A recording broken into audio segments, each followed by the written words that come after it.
सो hi everyone, मैं हूं मुकेश कुमार और आप देख रहे हैं अपना पसंदीदा YouTube channel target with Mukesh. तो मेरे प्यारे बच्चों, आज हम कक्षा 10 का जो गणित है बालाजी प्रकाशन, उसका अध्याय 1 है जिसका नाम है समांतर श्रेणी। इसके अभ्यास प्रश्नों को सॉल्व करना सिखाएंगे आपको। ठीक, तो चलिए पहला सवाल है, देखते हैं। लिखा हुआ है, यदि समांतर श्रेणी के 3 क्रमागत पद 4/5 कामा यक्स तथा 2 हैं, तब यक्स का मान ज्ञात कीजिए।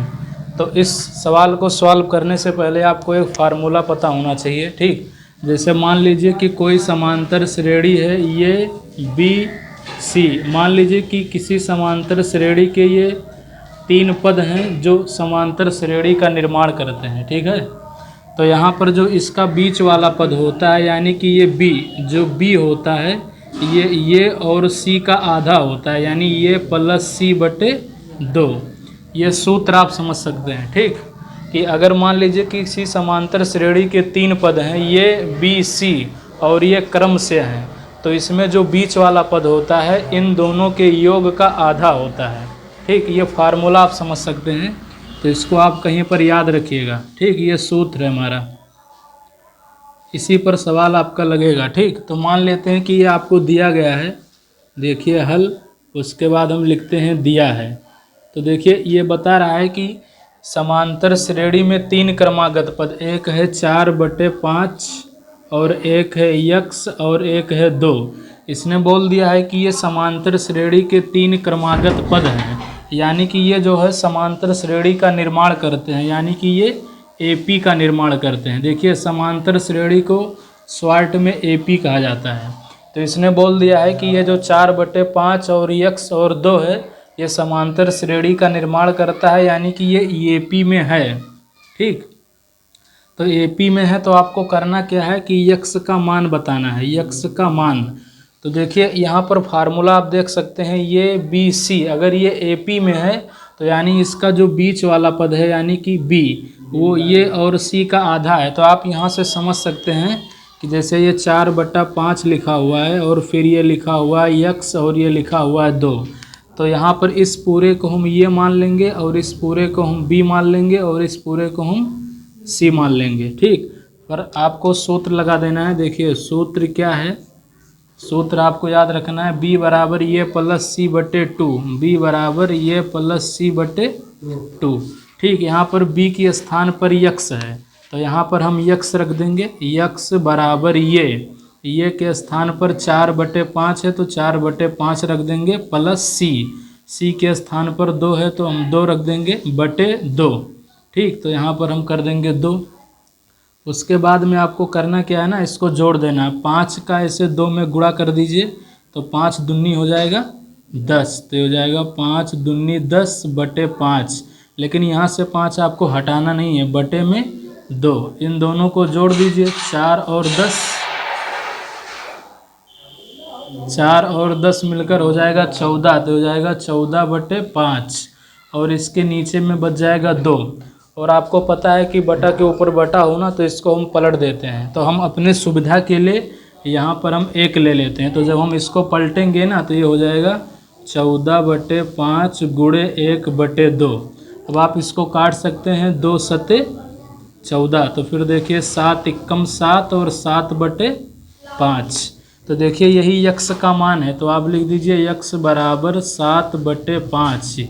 यही इस प्रश्न का उत्तर हो जाएगा। ठीक, इस तरीके से आपको लगाना है, आपको ये फार्मूला ध्यान रखना है। समझ में आया अंकित? स्टॉप कर दो। हम दूसरा क्वेश्चन सॉल्व करके दिखाते हैं आपको। ठीक, तो देखिए लिखा हुआ है के किस मान के लिए, है ना, के प्लस 9 फिर 2k माइनस 1 और फिर लिखा हुआ है 2k प्लस 7 एक समांतर श्रेणी के 3 क्रमागत पद हैं। अब आपको यहाँ पर करना क्या है ना, जैसे आपने यक्स का मान निकाला था तो यहाँ आपको के का मान निकालना है, बस यही फ़र्क है। इस फार्मूले को ध्यान रखिएगा जो मैंने अभी आपको फार्मूला सिखाया है ना। देखिए सूत्र हमने आपको क्या बताया कि अगर ये और बी और सी अगर ये समांतर श्रेणी का निर्माण करता है है ना। तो ये जो इसका जो बीच वाला पद है यानी कि b, तो ये होता है b बराबर ये प्लस c बटे 2, यानी ये और c को जोड़ दीजिए और जोड़ करके आधा कर दीजिए, तो ये आपको बीच वाला पद यानी आपको b पता चल जाएगा। ठीक है, देखो अब हम इसको सॉल्व करते हैं, देखते रहिएगा ध्यान से। ठीक, तो देखिए लिखा हुआ है ना, इसको सॉल्व करते हैं, लिखते हैं हल, उसके बाद हम लिखते हैं दिया है। तो देखिए क्या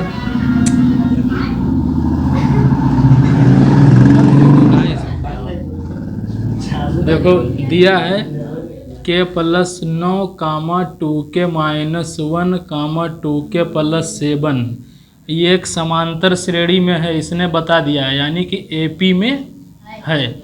आपको करना क्या है, यहाँ पर k का मान ज्ञात करना है। ठीक, तो देखिए कुछ करना नहीं है, जैसे अभी हमने पिछला सवाल लगाया था वैसे ही इसको भी लगाना है। ठीक, तो देखिए यहाँ पर लिखते हैं k प्लस 9 कामा 2k माइनस 1 कामा 2k प्लस 7।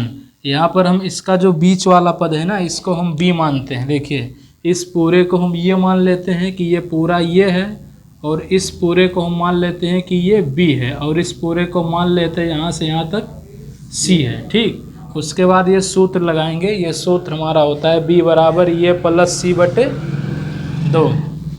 तो देखिए इस सूत्र का आप ध्यान रखिएगा, b बराबर ये प्लस c बटे 2। अब आप b का मान रखिए, ये का मान रखिए और c का मान रखिए। तो देखिए यहाँ पर b का मान है 2k माइनस 1, तो यहाँ पर हम रख देंगे 2k माइनस 1 बराबर ये है ना, ये का मान है k प्लस 9, तो यहाँ से हो जाएगा k प्लस 9, फिर प्लस लिखा हुआ है तो प्लस लगा दीजिए। फिर यहाँ देखिए c का मान है 2k प्लस 7, तो यहाँ पर रख देना है 2k प्लस 7 बटे 2, तो यहाँ पर हम रख देंगे 2। उसके बाद हम इसको आगे बढ़ाएंगे, तो देखिए 2k माइनस 1, यहाँ से k और 2k को हम जोड़ देंगे। तो देखिए 2k में जब हम k को जोड़ेंगे ना तो कितना हो जाएगा 3k, है ना। ऐसे 9 में 7 जोड़ दीजिए, 9 और 7, तो 9 और 7 कितना हो जाएगा 16, तो हो जाएगा 16 बटे 2। ठीक, अब हम अपने सुविधा के लिए यहाँ पर हम 1 मान लेते हैं। ठीक, जैसे इसके नीचे 1 मान लेते हैं और हम कैंची गुणा करवा देते हैं। ठीक, यहाँ पर हम 1 मान लेते हैं, तो इसका हम इसमें गुणा करवाएंगे और इसका इसमें गुणा। तो देखिए जब हम इसका इसमें गुणा करवाएंगे ना, जब 1 का आप गुणा करवाएंगे तो वही रह जाएगा, तो हो जाएगा 3k प्लस 16 बराबर, और इस 2 का जब 2k में गुणा करवाएंगे तो 2 दूनी 4k, तो ये हो जाएगा 4k, और 2 एकम 2, तो यहाँ से हो जाएगा 2। देखिए यहाँ से आपको क्रॉस गुणा करना है, 2 का 2 में गुणा करना है, तो 2 दूनी 4 और 2 एकम 2, और इसका जब 1 में गुणा करेंगे तो वही रह जाएगा। अब आपको करना क्या है ना कि k वाले पद को k के साथ में रखना है और अंक वाले पद को अंक के साथ में रखना है। तो मान लीजिए कि हम 3k को यहीं पर रखते हैं ना, 4k को इधर लाते हैं, तो ये हो जाएगा माइनस का 4k, फिर इधर बचेगा माइनस का 2, और देखिए इधर प्लस का 16 है, जब उधर जाएगा तो क्या हो जाएगा माइनस का 16, तो ये हो जाएगा माइनस का 16। अब देखिए 4 में से जब 3 घटाएंगे ना तो बाकी बचेगा 1k, तो आप 1 लिखे चाहे ना लिखे वो माना जाएगा कि इसके बगल में 1 है। ठीक, देखिए 4 बड़ा है तो इसके आगे माइनस है, तो क्या लेंगे माइनस लेंगे, क्योंकि घटाते हैं तो चिन्ह हमेशा बड़े वाले का लिया जाता है ना। और देखो 16 में 2 जोड़ देंगे तो 16 और 2 18, है ना। अब देखिए दोनों साइड माइनस है, तो आप अगर दोनों साइड माइनस है ना तो इसको काट सकते हैं, माइनस इधर से और माइनस इधर से, तो क्या बच जाएगा k बराबर 18, तो k बराबर 18 इस प्रश्न का उत्तर हो जाएगा। इस तरीके से आपको लगाना है। ठीक, उतार लीजिए, है ना। देखो अगर लाल से नहीं दिख रहा है तो इसको नीला से उड़ा देते हैं इस तरीके से। ठीक, के बराबर 18। ठीक, ऐसे ही आपको लगाना है। ठीक,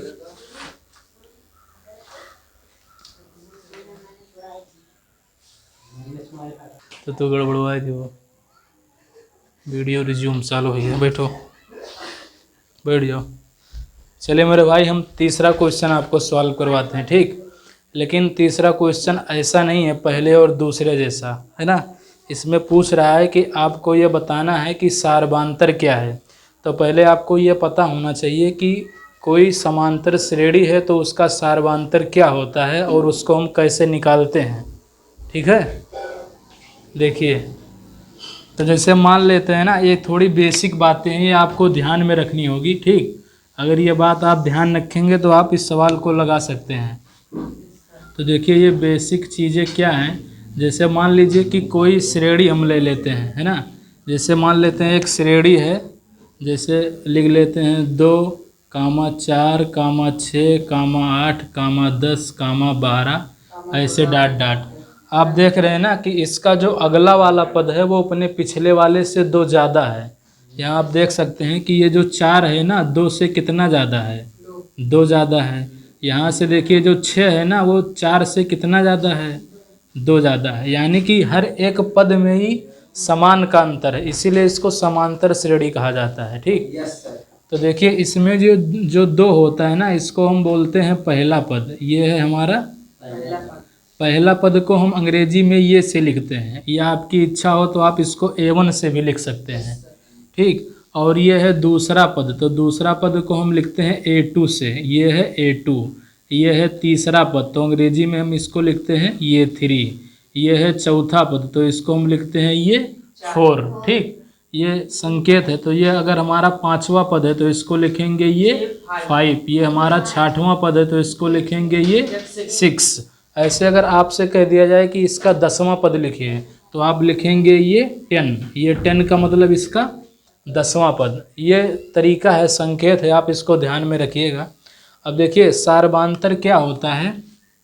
तो सार्वधान्तर इस तरीके से निकलता है, जैसे सार्वधान्तर को हम D से लिखते हैं। D को बोलते हैं सार्वधान्तर। D का मतलब होता है डिफरेंस। डिफरेंस का मतलब होता है सार्वधान्तर। जैसे इसका नाम है सार्वधान्तर, मतलब सभी में कितने का अंतर है। तो यहाँ से आप देख पा रहे हैं 2, 2, 2, 2 का अंतर आपको दिख रहा है। तो यानी इस समांतर श्रेणी का सार्वधान्तर कितना हो जाएगा, 2 हो जाएगा, ठीक। जैसे अगर मान लीजिए कि हम कोई समांतर श्रेणी लिखते हैं, है ना। तो देखिए सार्वधान्तर कैसे निकाला जाता है ना, तो होता है D बराबर, आपको करना क्या होता है कि जो दूसरा पद होता है उसमें से पहले पद को माइनस किया जाता है। यानी कि देखिए, दूसरा पद माइनस पहला पद, ये सार्वधान्तर निकालने का तरीका होता है। जैसे हम दूसरे पद को लिखते हैं ना, यहाँ आप अंग्रेजी में याद रख सकते हैं कि दूसरे पद को हम लिखते हैं A2 से, तो हो जाएगा A2, और पहले पद को हम लिखते हैं A1 से, तो हो जाएगा A1। यानी कि दूसरा पद माइनस पहला पद, ठीक। इस तरीके से आप निकाल सकते हैं, या अगर आपकी इच्छाएं हो तो आप इससे भी निकाल सकते हैं। D बराबर तीसरा पद माइनस दूसरा पद, तीसरा पद माइनस दूसरा पद, इससे भी सार्वधान्तर निकाल सकते हैं। या अगर आपकी इच्छा हो तो आप चौथे पद में से तीसरे पद को घटा सकते हैं, तो यानी चौथा पद माइनस तीसरा पद, तभी आपको सार्वधान्तर मिल जाएगा। कहने का मतलब ये है ना कि जो अगला वाला पद है, अगले वाले पद में से ही पिछले वाले पद को माइनस किया जाता है, तो आपको उस समांतर श्रेणी का सार्वधान्तर पता चल जाता है, ठीक। जैसे चौथे में से तीसरे को घटा सकते हैं, या अगर आपकी इच्छा हो तो 5वें में से चौथे को घटा सकते हैं, यानी कि 5वां पद माइनस चौथा पद, तब भी देखिए सार्वधान्तर बराबर आएगा। चलिए मान लीजिए कि हम इस समांतर श्रेणी का सार्वधान्तर निकाल के आपको दिखाते हैं। तो देखिए, इसका जो दूसरा पद है ना, दूसरा पद कितना आपको दिख रहा है, 4। तो यहाँ पर 4 लिख दीजिए। देखिए, इसका पहला पद कितना है, 2, तो यहाँ पर 2 लिख दीजिए। 4 में से 2 गए तो बाकी बचा 2। फिर देखिए, इसका देखिए तीसरा पद कितना है, 6, तो देखिए 6 है। फिर देखिए दूसरा पद कितना है इसका, 4 है, तो 6 में से 4 गए तो बाकी बचा 2। फिर ऐसे देखिए इसका चौथा पद कितना है, 8 है। फिर देखिए इसका तीसरा पद कितना है, 6 है, तो 8 में से 6 गया, बाकी बचा 2। ऐसे देखिए इसका 5वां पद कितना है, 10। फिर 5वें पद के पीछे चौथा पद कितना है, 8 है, 10 में से 8 गए, बाकी बचा 2। तो यहाँ पर आप देख सकते हैं ना कि सार्वधान्तर बराबर आता है। तो कहने का मतलब ये है ना कि सार्वधान्तर चाहे आप इस सूत्र से निकाल सकते हैं, चाहे इस सूत्र से, चाहे इस सूत्र से, चाहे इस सूत्र से, सार्वधातुक हमेशा बराबर आएगा, ये बदलेगा नहीं। ठीक, सार्वधातुक फिक्स होता है। ठीक, चाहे आप दूसरे पद में से पहले पद को घटाएं, चाहे तीसरा में से दूसरा को घटाएं, चाहे चौथा में से तीसरा को। लेकिन एक बात आपको ध्यान रखना होगा ना कि जो बड़ा वाला पद होगा, बड़े वाले पद में से ही छोटे वाले पद को घटाना है। कहने का मतलब ये है कि इस समांतर श्रेणी का जो अगला वाला पद है वो अपने पिछले वाले पद से माइनस हो जाएगा। जैसे तीसरे के पीछे कौन आता है? दूसरा, तो तीसरा माइनस दूसरा। चौथे पद के पीछे कौन आता है? तीसरा, तो चौथे में से। मुझे लगता है कि आप लोगों को ये समझ में आ गया होगा, है ना। अब देखिए, जैसे ये पूछ रहा है ना कि आपको इस समांतर श्रेणी का क्या ज्ञात करना है, सार्वधातुक। तो देखो, सार्वधातुक को किससे लिखा जाता है? डी से। ठीक है, इस बात को ध्यान देना है कि सार्वधातुक को हम किससे लिखते हैं? डी से। डी का मतलब होता है डिफरेंस। ठीक, तो देखिए ये आपको दिया गया है, यहाँ पर लिखते हैं हल, उसके बाद में लिखते हैं दिया है। देखिए ये दिया है 1/2a कामा 1 - 2a/2a कामा 1 - 4a/2a। आपको क्या निकालना है? तो इसका सार्वधातुक निकालना है। सार्वधातुक कहें तो डी। ठीक, तो देखिए हम इसको पहला पद मान लेते हैं, इसको दूसरा पद मान लेते हैं और इसको तीसरा पद। पहले पद को हम किससे लिखते हैं? तो पहले पद को हम a1 से लिखते हैं। तो देखिए यहाँ पर हम लिखते हैं, ठीक, यहाँ पर ये a1 है। a1 का मतलब क्या हो जाएगा? a1 का मतलब 1/2a। फिर ये हमारा a2 हो जाएगा, मतलब दूसरा पद। तो दूसरा पद हो जाएगा 1 - 2a/2a। फिर हम इसको तीसरा पद मान लेते हैं। तीसरा पद को किससे लिखते हैं? तो ये 3 से। ठीक, तो ये हो जाएगा ये 3। ये 3 का मतलब तीसरा पद। तो तीसरा पद है 1 - 4a/2a। ठीक, अब आप देखिए सार्वधातुक आपको निकालना है, तो आप क्या करेंगे? दूसरे पद में से पहले पद को घटाएंगे, या अगर आपकी इच्छा हो तो तीसरे पद में से ही दूसरे पद को घटाकर इससे भी निकाल सकते हैं। तो जैसे मान लीजिए कि हम यही सूत्र लगाते हैं। ठीक, सूत्र क्या है? तो देखिए सूत्र है d = a2 - a1। ठीक, तो देखिए a2 का मतलब दूसरा पद। दूसरा पद आपको यहाँ दिख रहा होगा, है ना। कितना है? 1 - 2a/2a। तो इसके स्थान पर हम इसको रख देते हैं। तो देखिए 1 - 2a/2a माइनस a1 का मतलब पहला पद। तो पहला पद इसका कितना है? 1/2a। तो यहाँ पर हम रख देंगे 1/2a। क्या आपको समझ में आ रहा है? तो देखिए इसका जो हर है ना, वो देखिए बराबर है। तो आपको मालूम है कि अगर हर बराबर होता है तो इसको एक बार हम उतार लेते हैं, है ना। और ऐसा ऊपर वाले के साथ भी किया जाता है कि ऊपर वाले को भी हम ऐसे उतार लेते हैं। तो 1 - 2a/-1। तो देखिए ये माइनस का 1 है और ये प्लस का 1 है, तो ये कट जाएगा। ठीक, तो यहाँ से इसको काट देते हैं। माइनस का 1 और ये है प्लस का 1, तो कट जाएगा। तो ये बच जाएगा -2a/2a, है ना। यहाँ से देखिए 2 से 2 कट गया और ये से ये कट गया, तो क्या बचेगा? 1। तो यानी कि इसका सार्वधातुक क्या हो जाएगा? 1 हो जाएगा। ठीक, इस तरीके से इसको सॉल्व करना है। अगर आपको कोई भी डाउट होता है तो आप हमारे कमेंट बॉक्स में पूछ भी सकते हैं। ठीक, देखिए ये बेसिक बातें हैं, ये बातें आपको पता होनी चाहिए। ठीक, अरे सार्वधातुक इस तरीके से आप निकाल सकते हैं इसको। ठीक, उतार लीजिए।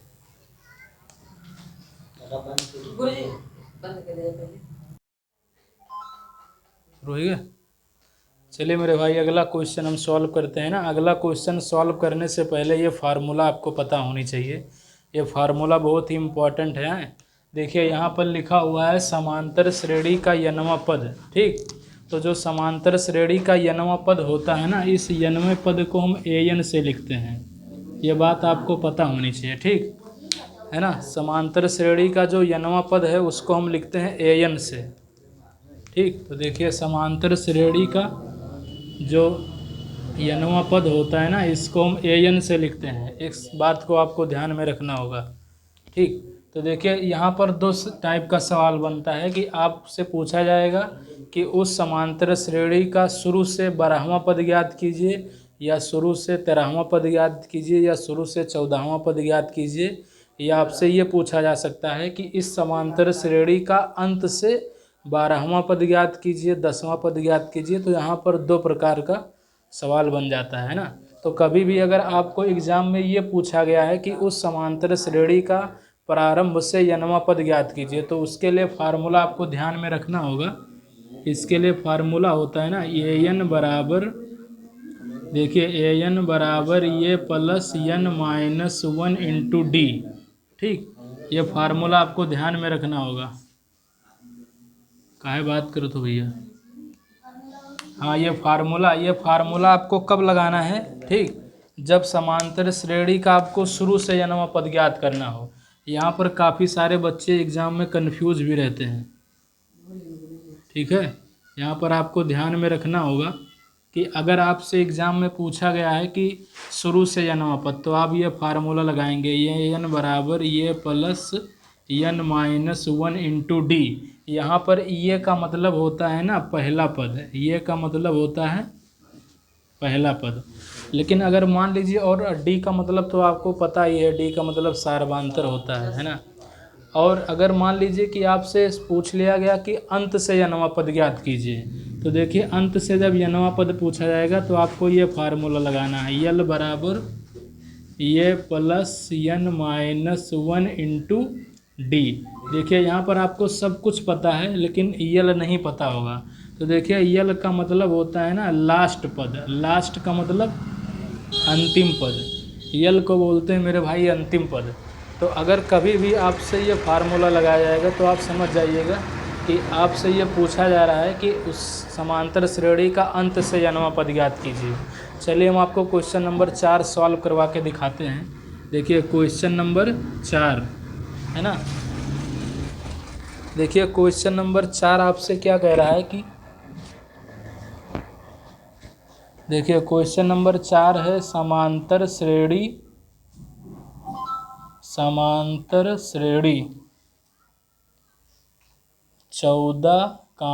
9, 4, -1, -6 ... आपको ज्ञात करना है का इसका 12वां पद ज्ञात कीजिए। देखिए 12वां पद ज्ञात कीजिए, ये आपसे पूछना चाहता है ना। चलिए यहाँ पर हम लिख देते हैं 12वां पद ज्ञात कीजिए। देखिए मेरे भाई इसको ध्यान से देखते रहिएगा, ठीक, नहीं तो आप एग्ज़ाम में जानते हुए भी इसको नहीं सॉल्व कर सकते हैं। देखिए हल करते हैं इसको, देखिए हल, उसके बाद हम लिखते हैं दिया है। तो दिया है, देखिए एक समांतर श्रेणी आपको दिया गया है 14, 9, 4, -1, -6 ... का 12वां पद। देखिए मेरे भाई आपको करना क्या है ना, इसका 12वां पद निकालना है। तो देखिए जैसे हम पहले पद को हम A1 से लिखते हैं, दूसरे पद को हम A2 से लिखते हैं, तीसरे पद को हम A3 से लिखते हैं, चौथे पद को हम ये 4 से लिखते हैं, पाँचवें पद को हम ये 5 से लिखते हैं, ऐसे 12वें पद को हम ये 12 से लिखेंगे।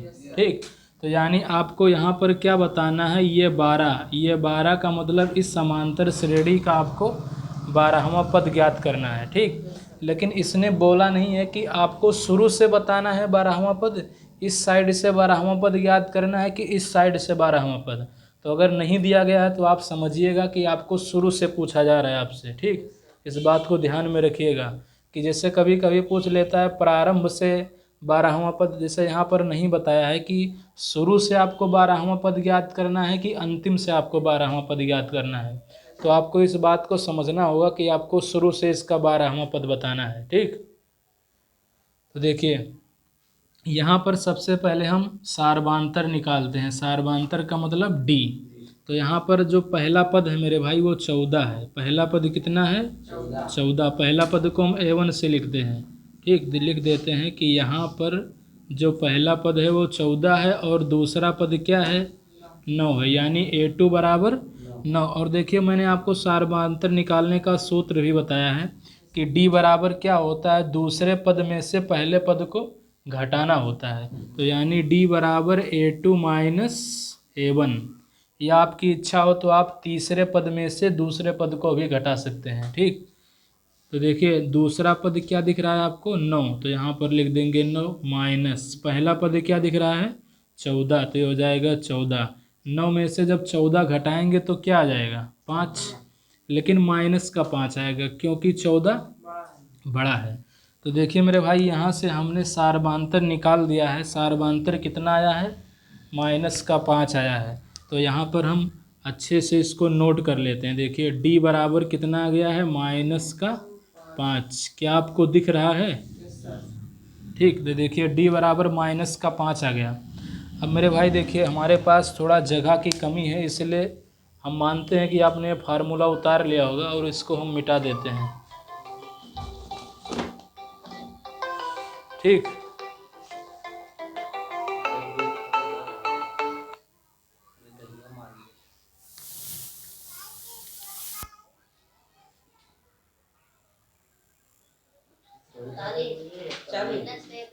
देखिए मेरे भाई है ना, करते क्या है ना, इसको हम थोड़ा मिटा देते हैं, उसके बाद हम इसका सलूशन ऊपर आपको करवा देते हैं। ठीक, तो देखिए ये फार्मूला आप ध्यान रखिएगा, ए एन बराबर ये plus n minus 1 into D.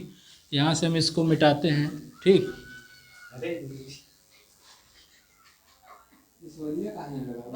देखिए सूत्र भी हमने मिटा दिया। अभी यहाँ पर इसका सलूशन हम ऊपर करवाते हैं। ठीक, तो देखिए जैसा कि मैंने अभी आपको सूत्र बताया है, क्या होता है ए एन बराबर ये plus n minus 1 into D.